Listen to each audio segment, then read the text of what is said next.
Student Advisory Council to the Provost meeting at 2 p.m. to Main 201. We did just have one. Yes, you're right. We are having another one. It'll be our last of the semester, just because of Thanksgiving. It's messed up. He just really wants to see you again. So, you, particularly. And that's tomorrow at 2 p.m. If you can't make it, please send a representative. And I'll probably be sending out a reminder email once again. Two, I don't know if you heard, but we've decided to outsource our student email to Google. Surprise. Surprise. And then three, if you have any questions about that or the process, just let me know. I got to sit on that committee.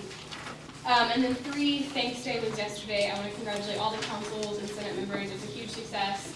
We gave away all the t-shirts. We filled up the thank you card.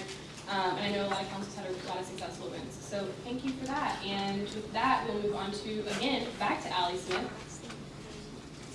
Oh, yes, thank you for just reminding me. Because we're presenting so much legislation tonight, our last assembly meeting will be 2 weeks from tonight. We will have a last meeting that last week of school, but it will be an abbreviated meeting, so with no announcements and just voting. So come and vote. Allie. Oh, it's just the same announcement I always have. Please have newsletter items to my email that's up in the PowerPoint by 5 p.m. on Sunday. Okay, great. And now Graham Griffin with Outage of the Week.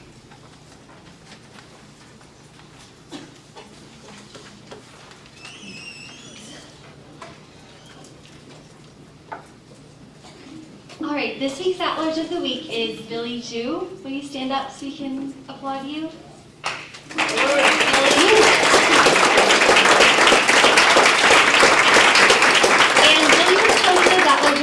Just because he's been working on a ton of different things this week.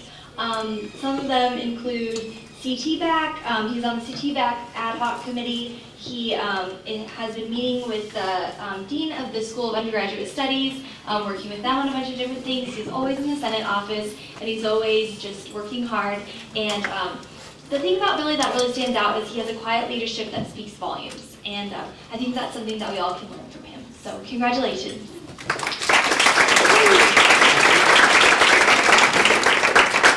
Okay, moving on to unfinished business, SR 1005, in support of the creation of avenues to report academic dishonesty.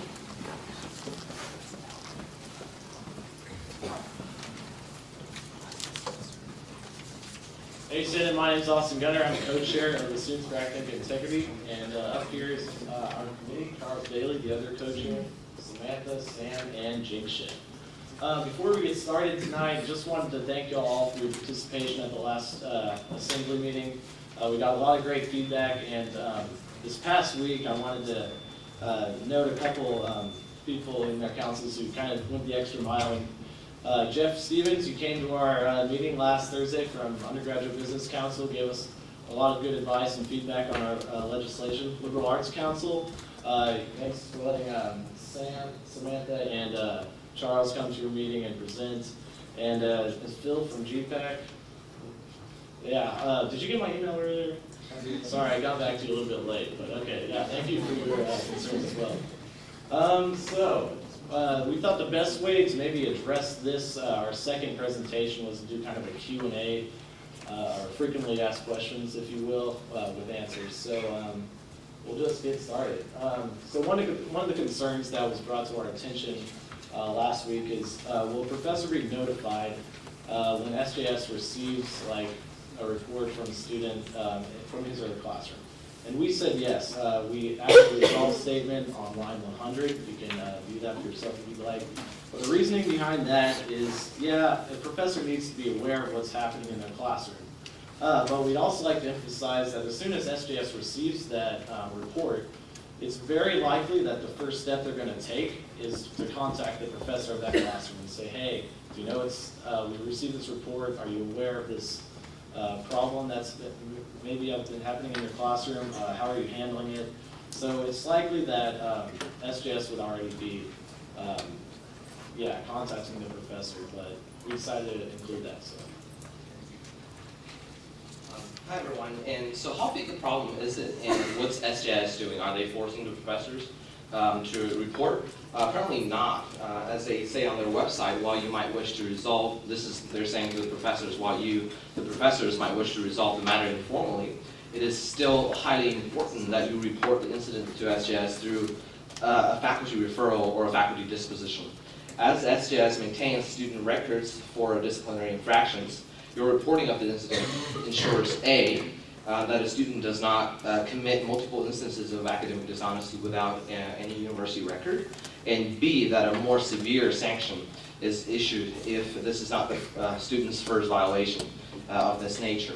And that is important, and also this resolution creates a way that the students may report to, may choose to report directly or through an advisor, and the university community therefore will be more active on this issue. And on the side, this influences professors to also take this matter more seriously.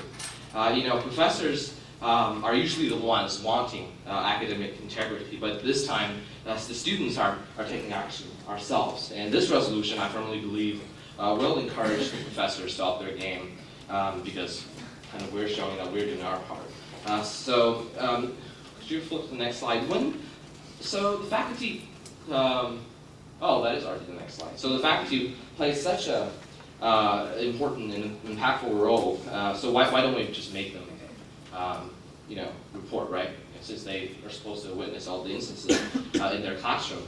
Our thought is, if SJS can't even force the faculty to enforce this idea, what are we there to force them to do? Like, what gives us the right to force them to do anything?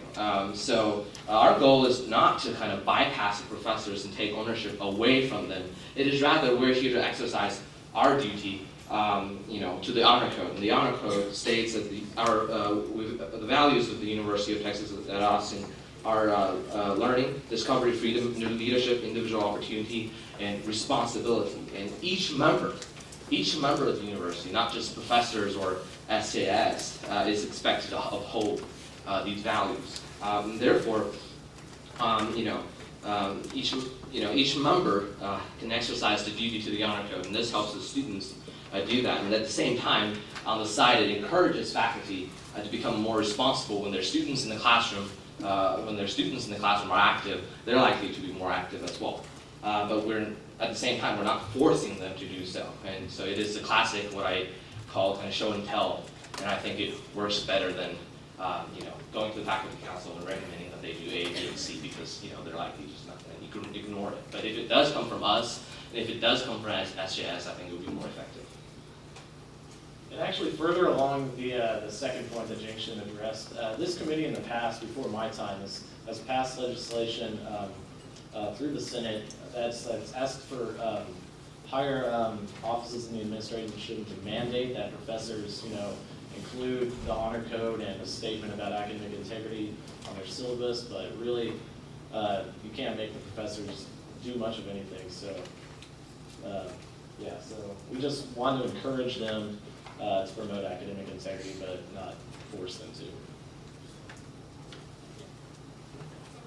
Okay, next one. Okay, as far as the anonymity is concerned, we understand that was a big issue raised last time, and as far as we can say for SJS, it's basically going to be up to their discretion if the person who's accusing somebody of an academic integrity violation will be revealed, up to the point we talked about where the person who's accused has the right to have the person who accused them, reveal themselves. And there's nothing we can really do about that. It's just kind of up to SJS. But up until that point, that person would be anonymous. All right, so I'm just here to kind of go over all the changes that we made over the last 2 weeks. If you go to resolve number 78, we thought last week that maybe we weren't clear enough about the exact purpose of this legislation. So we went ahead and explicitly stated that. So we feel like the goal of this legislation was to create more dialogue about academic integrity on this campus and thus heightening the status of it. So we feel like that by adding a third participant to this conversation instead of just SJS and just professors having this conversation, if you allow students to do it, then you're creating a more dynamic and a stronger conversation about academic integrity, and hopefully that will raise the culture of UT to higher standards. If you look at number 83, this is the one that Sam was just talking about, so I won't go too much detail on that. But once again, we feel like the anonymity of the person who is accusing will be protected as far as possible until it gets to the point where SJS requires that your identity be revealed. Line 87, this is another thing that we just felt like we should explicitly state. So we mentioned that it would be used for data collection. So in this whereas statement, or result statement, we say that if there isn't enough evidence, or for whatever reason, you can't prosecute the accused accordingly, then the report would just be filed with SJS and it would be held on record. Yeah, and that's because of Bargov's suggestion at the end of the last meeting. And then resolve number 100, this is something was mentioned earlier in our presentation as well, but we thought it was just something, once again, that we should explicitly state that professors will be notified of what's going on in their classroom, because ultimately it's their classroom and they have to be notified and well aware of what's going on. So, questions, comments? Are you all done? Okay, we'll now open up for 20 minutes of discussion and debate.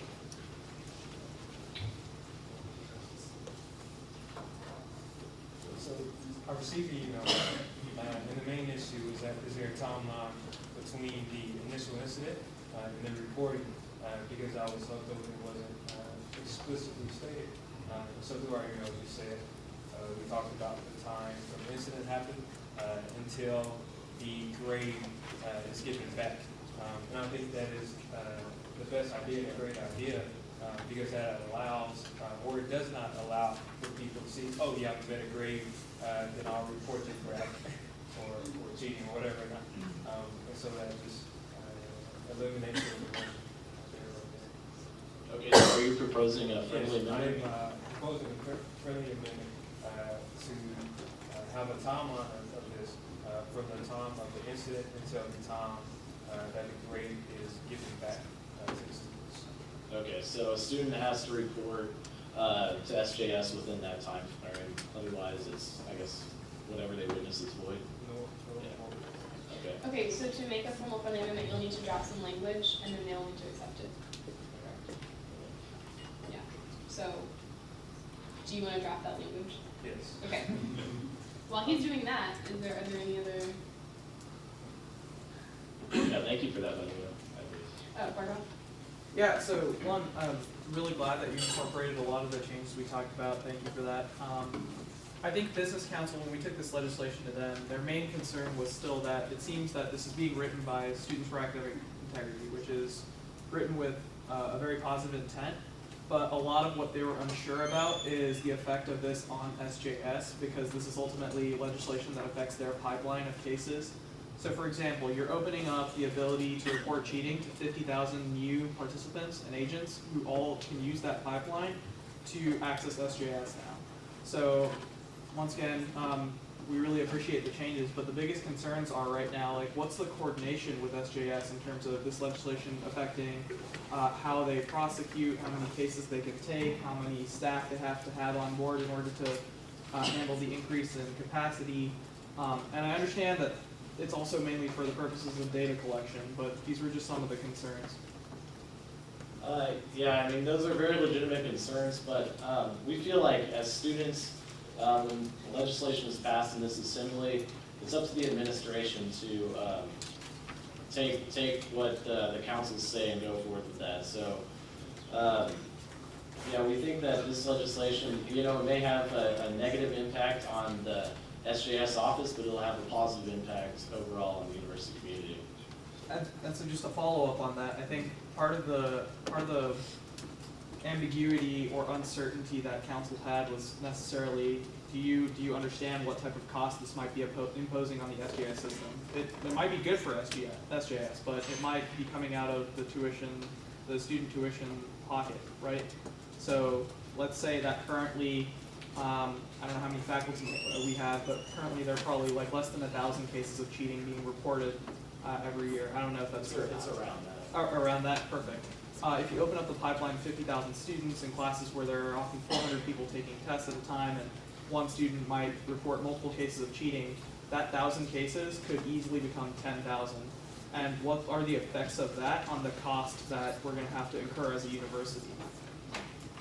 I think those costs are unknown at this time.